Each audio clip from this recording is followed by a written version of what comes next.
thought it was an amazing meeting. He's a great leader of a very powerful, very strong country, China. And what can I say? We have, it was an outstanding group of decisions, I think, that was made. A lot of decisions were made, too. There wasn't too much left out there. And we've come to conclusion on many very important points, and we'll be handing that to you in a little while. We're having, because there was a lot of different things, many of them very important. We're in agreement on so many elements, large amounts, tremendous amounts of the soybeans and other farm products are going to be purchased immediately, starting immediately. If you notice, President Xi authorized yesterday for China to start, did you know that, right? China to start buying in very large quantities of soybeans and other things, which I appreciated. That was a very nice gesture. And many other things like that. On fentanyl, we agreed that he was going to work very hard to stop the flow. It's a very complex subject because it's used for lots of different reasons, including anesthetics and things. But he's going to work very hard on it, precursors, and I think you're going to see some real action taken. I've agreed, as you know, I put a 20% tariff on China because of the fentanyl coming in, which is it's a big tariff. And based on his statements today, I reduced it by 10%, so it's 10% instead of 20% effective immediately. I believe he's going to work very hard to stop the death that's coming in. But again, it's complex because of what fentanyl is, what the precursors do. So I think you're going to see a big difference. We've had discussions on many of the elements that you're talking about all the time. You're asking me questions, and most of those things were I think agreed to for the most part. I think we agreed to almost everything in a very acceptable form. I wouldn't say everything was discussed because there were things that probably, in retrospect, we could have discussed and we didn't, for some reason, didn't come up. But if you have any questions, let me know. Go ahead. What about chips, sir? Did he agree? Did you agree to sell any more down chips? We did discuss chips, and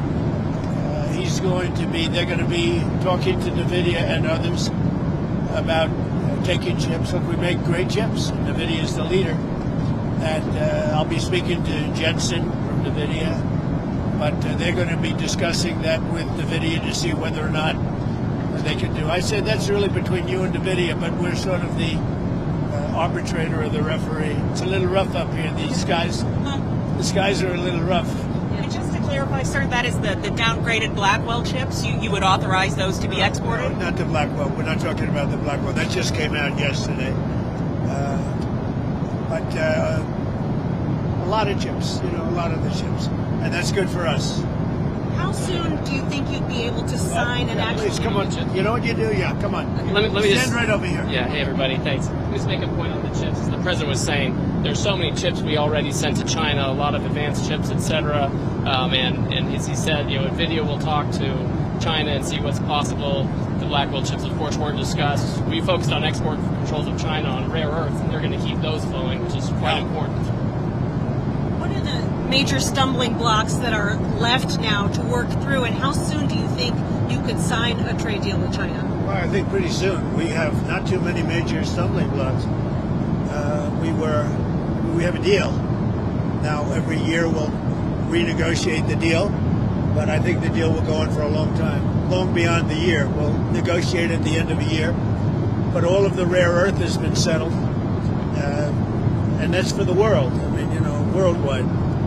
This, I guess you could really say this was a worldwide situation, not just a U.S. situation. So we continue to produce the rare earths and buy the rare earths and everything else, when you see from other countries. But China is, that whole situation, that roadblock is gone now. There's no roadblock at all on rare earth. That will hopefully disappear from our vocabulary for a little while. So is that a 1-year pause on the policy they announced? It's a 1-year agreement, and we'll extend it after a year. And what will like we do. It's a 1-year deal that will, I think, be very routinely extended as time goes by. And what will To your be new totally tariff? clear, they're not going to impose the rare earth controls that they proposed. President Trump and President Xi came to an understanding of that. What will your new tariff rate on China's goods be once you It's the sign the same, deal? other than what the tariffs remain exactly the same. 55%. It's about it was 57, now it's 47 And how long? because we reduced it by the fentanyl, because I believe they are really taking strong action. We've already seen the action on fentanyl, and they're taking very strong action. So we reduced to 10%. So that November date is gone when it was going to go up again. Yeah. Okay. That's right. So That's all. On fentanyl, they've agreed there are a variety of precursors. You may recall that actual fentanyl was scheduled by China in the president's first term successfully. There are certain precursors where they take whatever actions they need to control that.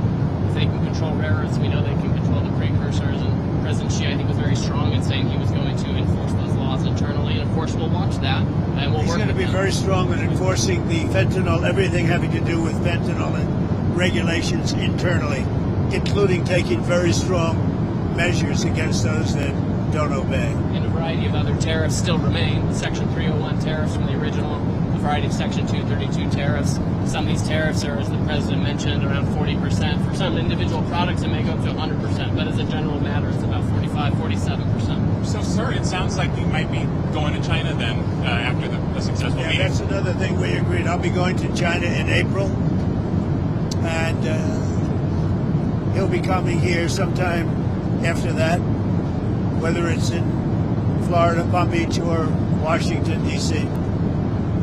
Did you read anything on the shipping fees, the 301 shipping investigation? Well, that's been So we're going to postpone that while we negotiate with them about that issue. We're trying to rebuild shipbuilding. The Koreans just agreed to invest $150 billion in shipbuilding, so we think we have a good path forward. but that's no longer an issue. Did the war in Ukraine or Taiwan come up? We discussed that, and we discussed basically these are rough winds in Asia. I must tell you, this is a rough flight. We could have waited an hour, maybe. This is a little tough.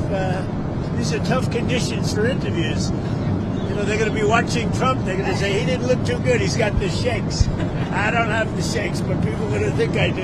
You're pretty solid. So Ukraine, it came up. Yeah, it did come up. Ukraine came up very strongly. We talked about it for a long time, and we're both going to work together to see if we can get something done. We agreed the sides are, locked in and fighting, and sometimes you have to let them fight, I guess. Crazy.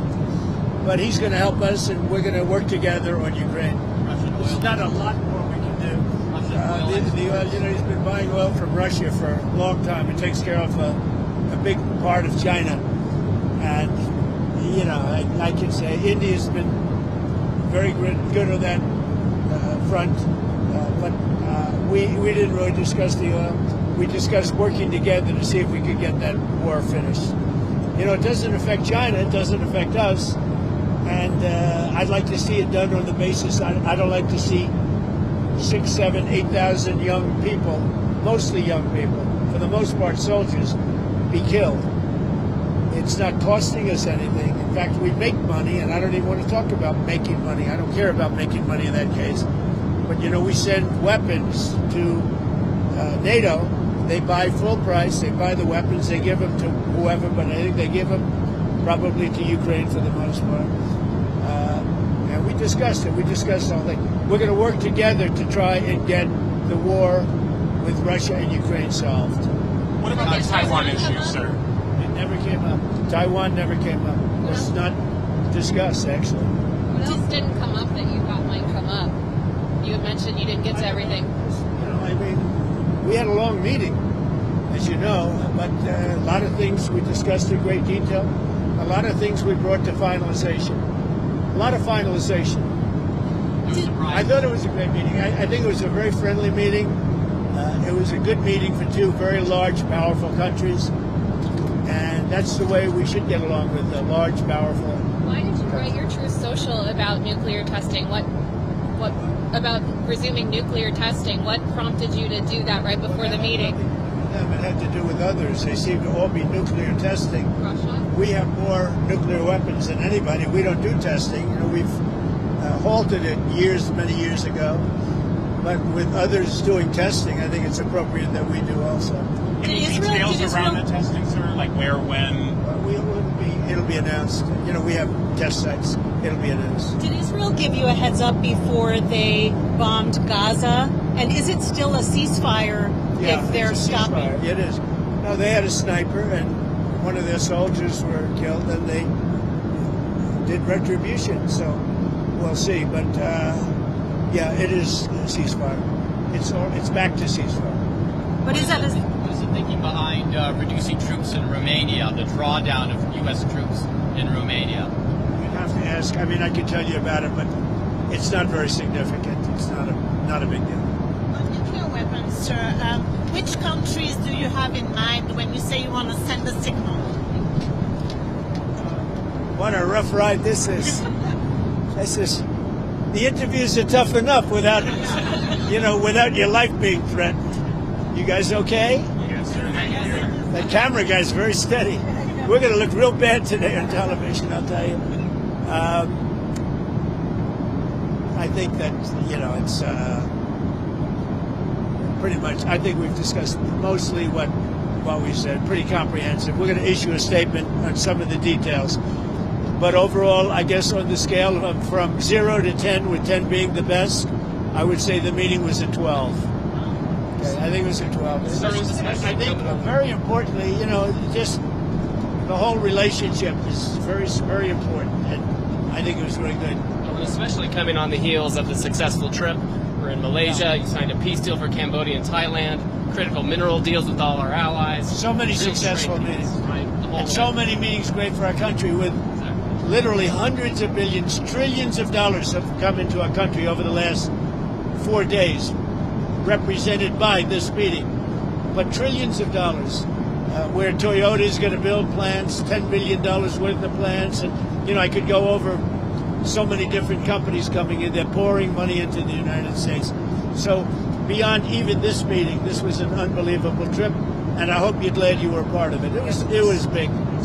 Every country, Japan, I mean, you look at South Korea, Japan, and so many other countries that we met there, they're investing tremendous amounts of money in the United States, like money that we've never seen before. Sir, are we investments from China in the U.S., additional investments, anything like a...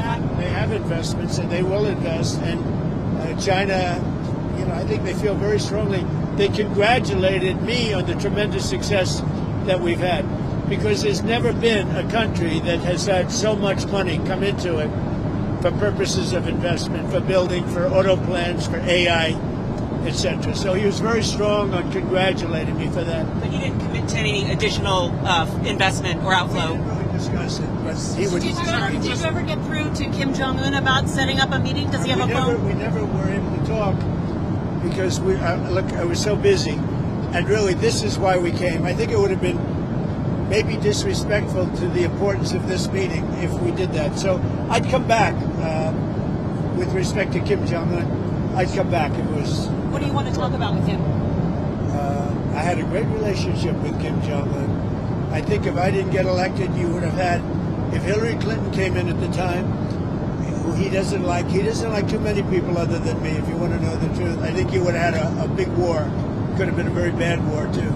Sir, with the nuclear announcement, just one more on the nuclear announcement, do you worry that we're entering a more risky environment when it comes to nuclear issues? No, I don't think so. I think we have it pretty well locked up. But we have more than anybody.